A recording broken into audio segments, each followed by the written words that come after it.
Good morning, class 6. Students, we are going through the chapter that is the regional kingdom, rise of the republic and kingdoms. So in this process, we will see that how Magdha became very powerful and Magdha, how rich the country or kingdom was. Actually, it was Mahajanpada. Okay, so in this process, let's know about the Magdha. Actually, it was located in Bihar, and you know, UP, Bihar, okay, both are the very fertile regions. So, its capital, Magdha's capital, was Rajgiri. Okay, Rajgiri now it is known, and surrounded by 5 hills, and later capital became Patliputra, and 5 hills they protected this kingdom. And due to this reason, it formed a kind of water fort or Jaldurga. Jaldurga means the fort which was made of water and which protected like army. Clear?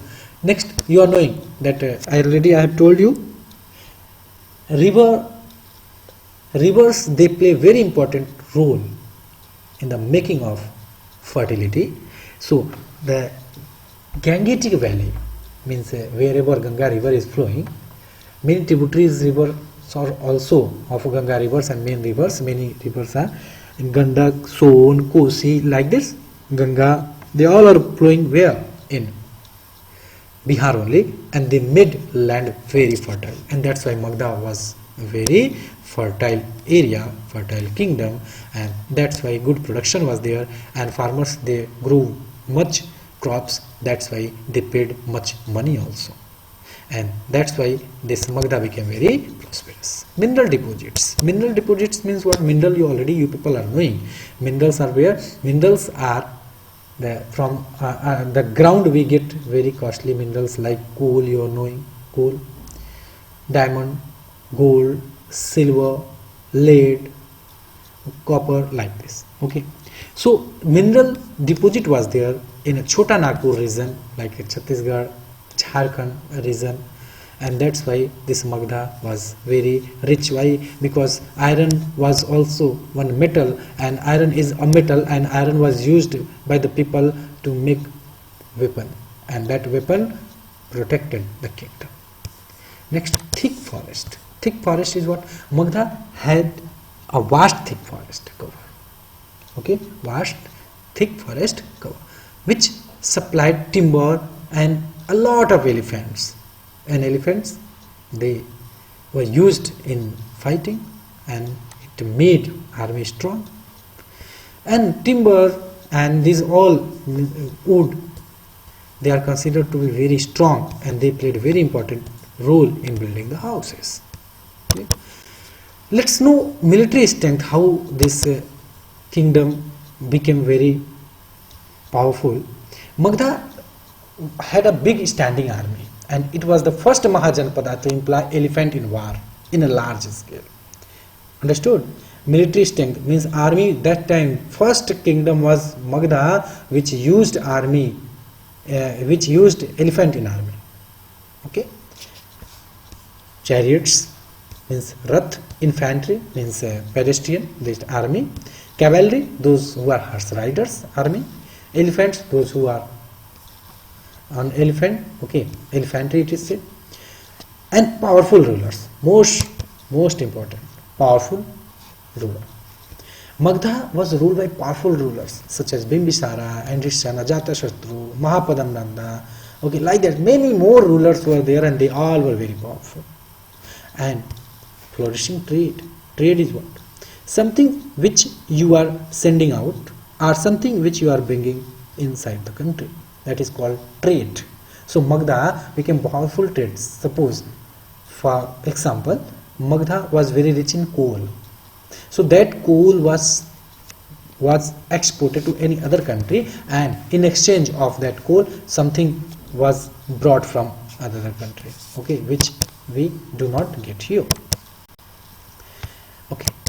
Next, just understand, So these all were the reason: flourishing trade, commerce, okay, agriculture, powerful kingdoms. These all were the reasons why Magadha became very prosperous and powerful.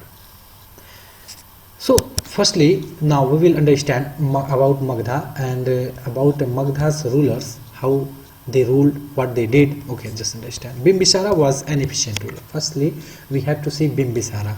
Okay, actually this ruler was belonging to Haryak dynasty, and he was the first important ruler of Magadha kingdom. He ruled about 50 years. Just understand. 50 years he ruled, and in his capital was Rajgriha in Patna. He adopted three-pronged policy and making matrimonial alliance. It means he wanted to extend the kingdom, and for extending he adopted three things. First, what? Matrimonial alliances. Means he started marrying with the daughter of different parts of kings. Okay, different parts of the India. Okay, king's daughter. So what happened? After that, he made good relation and he extended kingdom. Expanding territories, okay, fighting also, are with good relation, friends. So he followed the three policies: matrimonial, friend, and attack.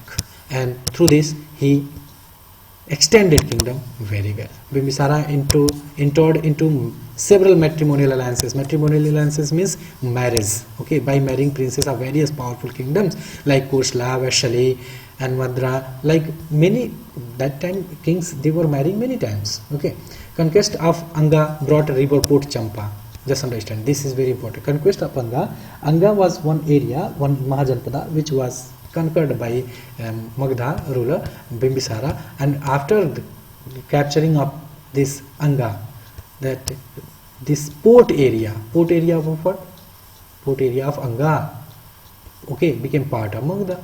And port is what? Port is the place from where, that is on a river bank or seaport, sea shore. So this port means what? The area from which the things are exported and imported. Okay, you can sell something and you can purchase something from outside. So this played a very important role. What? Anga, because Anga was having good flourishing port, and from where the trade was carried out. Okay, not only this, he extended kingdom and he made very rich to Magadha. Iron ore was also there, means metal was there, and through metal we have already studied what the rulers did. Bimbisara worked for the welfare of the people, and he built many roads, bridges, and traveled from place to place. Okay, and this made him very nice king. Okay, very nice king. After that, we have to see one more ruler, that is Ajatashatru. That is Ajatashatru. But you know, Ajatashatru was the son of Bimbisara, but Ajatashatru murdered his father and became the ruler. And he ruled for 32 years. Okay, where? Magadha only. And when he became ruler, he controlled Kosala and Vajji also. He occupied Kashi also. Okay, and then he changed the capital, made that he made Magadha a prosperous kingdom. In the village of Patligrama, he built fort. Later grew into the capital city of Patliputra. Udayin succeeded Ajatashatru and ruled for short period. Udayin was the son of Ajatashatru, and Ajatashatru was also killed by his son Udayin. Clear? And thereafter, the many rulers became, but they all were very weak, and that's why the new kingdom, new dynasty came to existence, and that was Shishunaga dynasty in around 430. So what was Shishunaga dynasty? The king Shishunaga was the successor ruler of Magadha, and he ruled only about 50 years, from 413 to 364 BC. The capital of this dynasty initially was Rajgir, but later shifted to Patliputra, and at the end of they were also overthrown by Nanda dynasty, and Mahapadam Nanda was the first ruler, was the founder of Nanda dynasty, and Nanda dynasty was also very powerful dynasty. When Mahapadam Nanda was that time ruler. And I think you people are knowing about Dhanananda. Dhanananda was the last ruler of Nanda dynasty, and he is very famous. Why? Because Chandragupta Maurya defeated him, and Chandragupta Maurya defeated the last ruler of Nanda dynasty, that was Dhanananda, and Chandragupta, a common man, became the ruler of great mighty Magdha rule and became the master of India. So the last ruler was overthrown by Chandragupta Maurya, and Chandragupta Maurya established which kingdom? Mauryan kingdom. Clear? So about invasion of Alexander and all, here students, we will see tomorrow, next period. Okay, thank you very much.